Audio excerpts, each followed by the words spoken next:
Fala pessoal, tudo bem com vocês? Bem-vindos para mais uma videoaula. Hoje nós vamos falar, já encerrando esse nosso ano letivo, encerrando esse ano de 2020, já esperando aí boas novas para 2021, que a gente possa se reencontrar, que a gente possa voltar às nossas aulas presenciais, às nossas interações, que era sempre em grande nível, né? Então eu espero que esse fim de ano nos reserve coisas boas e o início do ano que vem também, né? Mas enquanto isso não chega, né, o que tem para hoje são as aulas online. Então, para a gente encerrar as nossas tratativas aí dessa apostila número 4, nós vamos falar um pouquinho sobre os povos pré-colombianos e também como se deu a colonização aqui desses povos que até então nativos, né, aqui da América, e nós vamos entender um pouquinho disso hoje, como vai se dar esses desdobramentos, né, falando especificamente aí de alguns povos específicos dessa América recém-descoberta, né. O Colombo ele chega à América em 1492, é justamente o Colombo que vai, a partir do contato que ele vai ter com os indígenas, que nós vamos passar a chamar a população nativa da América de índio, porque ele acreditava que quando ele desembarcou aqui, ele acreditava que havia chegado nas Índias, né? E aí ele vai chamar a população nativa de índios. E a partir de então, todos os povos, né, nativos da América vão ser chamados de índios, ou muitas vezes ameríndios, ou índios da América, né? Então vai ter essa conotação a partir aí da chegada em 1492. Até deixo a dica de filme para vocês aí, um filme com o Gerard Depardieu chamado 1492, A Conquista do Paraíso, que descreve justamente a vinda do Colombo aqui a serviço da Espanha, né, chegando aqui na América achando que havia encontrado uma nova rota para as Índias, né? Então os europeus vão encontrar aqui uma diversidade enorme, tanto da fauna como da flora, como de mosquito, pernilongo, animal peçonhento, né, que vão ter um elemento que vai dificultar um pouco a questão da aclimatação, a questão da ambientação nesse novo território. Vão descobrir também vários outros gêneros, principalmente alimentícios, né, como abóbora, abacaxi, o milho, que era muito comum ali na América Andina, ali na região habitada pelos maias, né, aliás, na região habitada pelos incas, a região dos índios, dos Andes, né?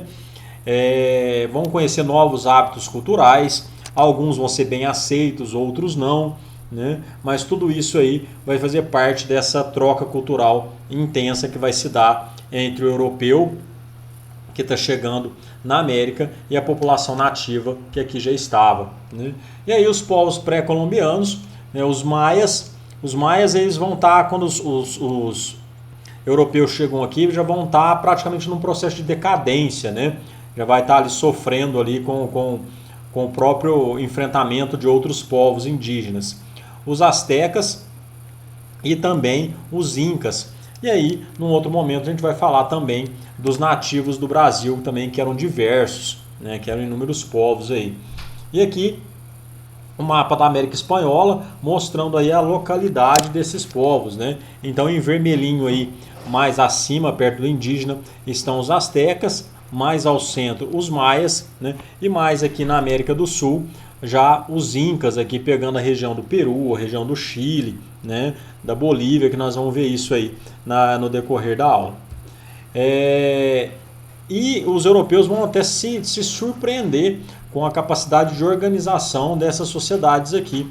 Afinal de contas, já tinham cidades que tinham milhares de habitantes, cidades muito bem organizadas, o seu sistema de produção, baseado ali na agricultura, né, com grandes centros urbanos, com um termo de organização social muito bem definido, tá?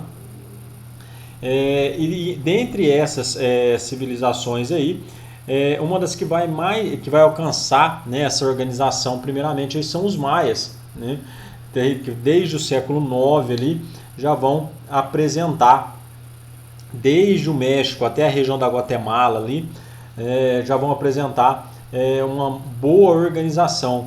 E aí muitos arqueólogos estudaram essa região e vão dizer também que ao mesmo tempo que chegou o esplendor muito rapidamente, a civilização maia também vai conhecer o seu declínio também, tá?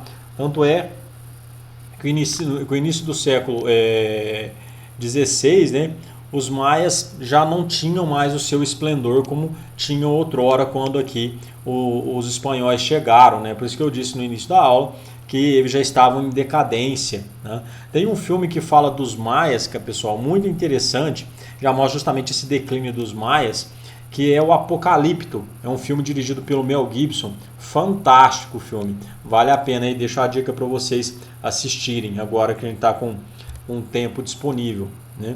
Os maias desenvolveram calendário, as pirâmides maias, né? Uma cultura sem precedentes também, né? No entanto, não chegaram, né, ao contrário, por exemplo, dos astecas e dos incas, não chegaram a formar um grande império, né, como a gente vai ver que vai acontecer tanto com os astecas na região do México, como também ali na região dos Andes com os incas. Tá? Então as pirâmides maias, né, muito comum aí na região, né, o Templo das Inscrições é arte maia, né, muito bonito, olha só, né, o topo achatado ali para se fazer as cerimônias religiosas, né, bem interessante. Né? Os astecas, pessoal, vão habitar basicamente a região do México, né? Vão conviver durante um certo tempo com os maias, né? Até que eles entram em decadência, declínio, acabam sendo absorvidas aí por outras tribos, né? Os astecas vão iniciar a sua expansão por volta do século XII e aí vão formar alianças com vários outros povos indígenas, né? Chegando ali a formar um grande império já no século XVI, quando os espanhóis vão ter o primeiro contato ali por volta de 1519. Né? E o mais interessante, pessoal, é que a dominação espanhola ela vai ser muito rápida diante dos astecas. Né? Vão dominar a principal cidade ali, que chega a travar a língua de falar o nome dessa bendita, né? Tenochtitlan, né? A atual cidade do México, né? Que é a capital do país. Era um império bem vultuoso naquela época, né? E que vai chegar ao fim com esse embate aí com os espanhóis, né? Então, aí mostra um pouco de como essa sociedade se organizou, né? Que havia os privilégios em volta do imperador, da sua família, então toda uma casta privilegiada ali, né?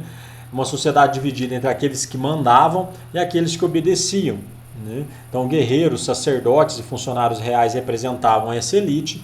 Em contrapartida, o restante se enquadrava ali na categoria popular, né? que apresentavam ali tanto na área rural como nas áreas urbanas. Religião politeísta, né? Ligadas aos ciclos solares, né? Por volta de 1440, o Império contava com mais de 500 cidades e cerca de 15 milhões de habitantes, ou seja, era um baita do Império, né? E aí, para vocês terem uma ideia, uma ilustração do que teria sido o Tenochtitlan. Né? Olha o esplendor, né? Ruas pavimentadas, prédios e edificações muito bem construídas, né? Todo ali com toda uma simbologia, principalmente as cerimônias religiosas que envolviam inclusive sacrifícios humanos. Né? Os Incas, né, na América do Sul, até o século XIV, era apenas uma tribo indígena espalhada ali na Cordilheira dos Andes, né? Mas a partir do século XV é que eles, atacando ali vilas vizinhas, essa comunidade vai se expandir, né? Os espanhóis chegaram, né, e vão dominar aí no momento em que os Incas já dominavam grande parte, né, do Equador e também da região do Chile, né? E aí vários fatores vão levar ali a uma diminuição dessa população e também um enfrentamento com os europeus, como por exemplo, né, as epidemias, né, as doenças que chegaram ali, as disputas pela sucessão dos tronos, né, e o resultado disso vai fazer com que quando os espanhóis chegaram, né, os incas já estivessem ali meio que fragilizados, né, divididos entre si, e aí em pouco mais de 3 anos também os espanhóis acabaram tomando toda a região, né? Então a região andina ali, atual Peru e Bolívia, né? Então dominavam ali a agricultura, a tecelagem, a metalurgia, né? Vão desenvolver também a matemática, a religião era politeísta, né, ligado aos elementos naturais, e ali já se desenvolvia uma forma de trabalho compulsório, que depois vai acabar sendo absorvida pelos espanhóis, que era a mita, né, que era uma forma de explorar a mão de obra praticamente numa condição de escravidão, bem análoga à escravidão, né? E aí a sociedade vai se desenvolver em torno desses ideais. E aí na Cordilheira, né, as cidades, né, como a cidade de Machu Picchu, né, que até hoje é muito conhecida, é um destino turístico bem interessante, né? Fica aí no meio das colinas ali da região dos Andes. Pessoal, a conquista da América, né, ela vai se dar de uma forma muito brutal, né? Então nós citamos aqui 3 povos de uma maior relevância, né? Os maias, os astecas e os incas, né? Pra vocês terem uma ideia, antes da conquista, antes dos espanhóis chegarem aqui, essa população nativa beirava aí 80 milhões de pessoas, né? Com um pouco mais de um século de exploração espanhola, essa população foi reduzida a 10 milhões de habitantes, né? Então uma dominação muito violenta, né, que levou à frente aí guerras, né, o poderio bélico dos espanhóis era muito maior, a forma deles se organizarem, a forma dos armamentos que usaram, as próprias doenças que os brancos trouxeram e não era conhecida pelos nativos, e só essas doenças por si só mataram dezenas de milhares de indígenas, né, doenças como a sífilis, né, como várias outras doenças, como um simples resfriado matava uma tribo inteira, porque eles não tinham contato com essas doenças infecciosas, e aí vão acabar sendo dizimados por elas também. Sem contar os maus tratos, a separação dos familiares, né, todo o horror aí de um período de guerra. Tá?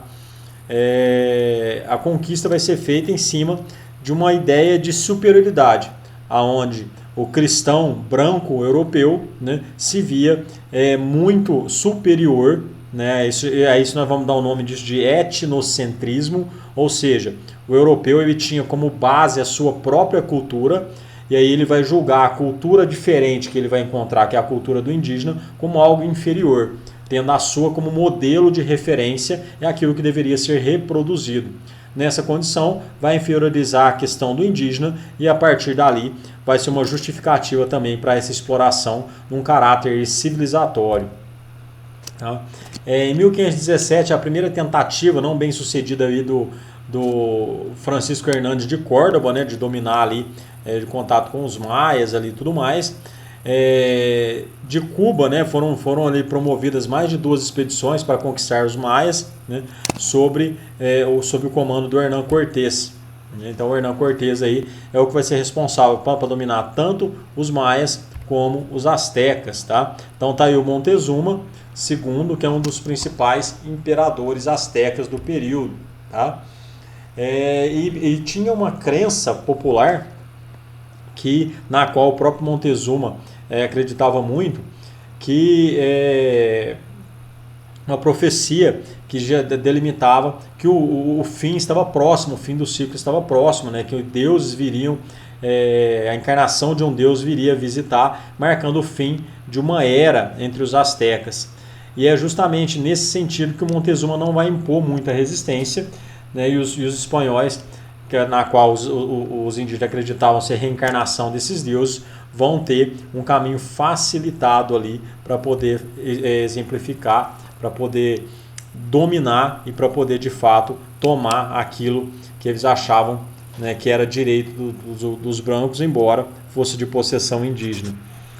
O caso da Malinche, né, conhecida como traidora, é uma indígena, né, que ela falava tanto maia como a língua asteca também, e ela vai servir de intérprete por Hernán Cortés, que é a figura que está no trono. Inclusive ela vai se relacionar com o Hernán Cortés, tá? Tendo um filho com ele, um filho mestiço chamado de Martim. Tá? É atribuído a ela a facilidade com que o Cortés teve para poder organizar, né, e convencer até outras tribos nesse embate que vai acontecer entre os espanhóis e os astecas. Então, durante muito tempo, a figura da Malinche ela vai ficar a ser vista como uma traidora, embora hoje a historiografia tenha revisto boa parte da contribuição que ela deu, né, para esse processo de dominação espanhola. Tá? Os Incas vão ser conquistados pelo Pizarro, né, responsável pela conquista da América Andina, Francisco Pizarro. Tá? Quando os espanhóis chegaram, como eu falei para vocês, os índios já estavam numa disputa interna, uma disputa por poder. Né? Então a conquista vai ser uma conquista violenta, vai começar com acordos pacíficos e vai acabar com a dominação do principal líder inca na época, o imperador Atahualpa. Né? Então, pessoal, nós vimos aí de uma forma bem sucinta como se deu o processo de dominação e colonização da América Espanhola, né? Mais precisamente falando aí desses povos que habitaram a região do México, região da América Central e também a América Andina ali pegando Chile, Peru, Bolívia, né? Onde ficaram os Incas. Certo, pessoas? Espero encontrá-los novamente no fórum. Né? Qualquer dúvida, deixem os seus questionamentos no vídeo também e estou à disposição de vocês. Até mais, pessoal. Um abraço.